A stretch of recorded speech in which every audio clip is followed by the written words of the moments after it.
Qu'est-ce que l'art? Est-ce simplement une création humaine?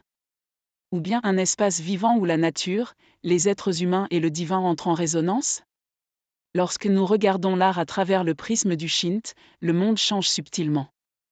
Dans cette tradition japonaise ancienne, la nature elle-même, montagne, rivière, forêt, pierre, est considérée comme divine. L'art n'imite pas la nature, il révèle la présence sacrée qui s'y cache. Dans le Japon ancien, l'art était inséparable de la prière. Les mots portaient une force spirituelle, le kotodama, l'âme des mots.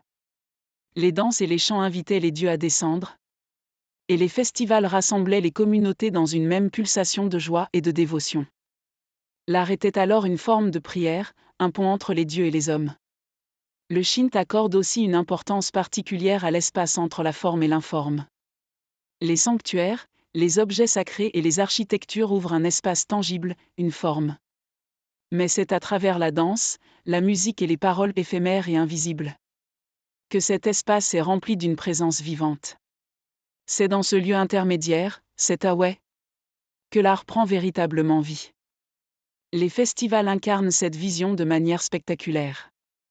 Les chars décorés, les tambours résonnants, les danses collectives. Tout le village devient un seul corps, célébrant aux côtés des dieux. L'art n'est plus une expression individuelle, mais une résonance partagée, une communion entre humains et divins.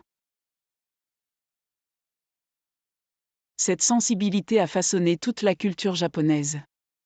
Dans la calligraphie, le vide autour des traits ouvre un espace sacré.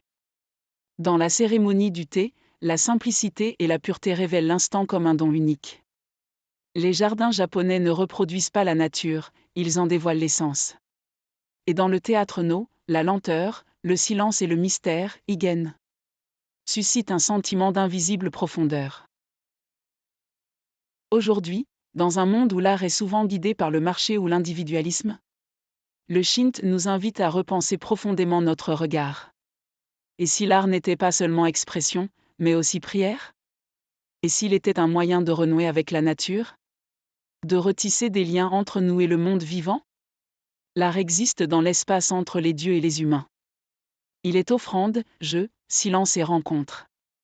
Il nous rappelle que la beauté ne réside pas seulement dans ce que nous créons, mais dans ce que nous partageons avec l'univers tout entier.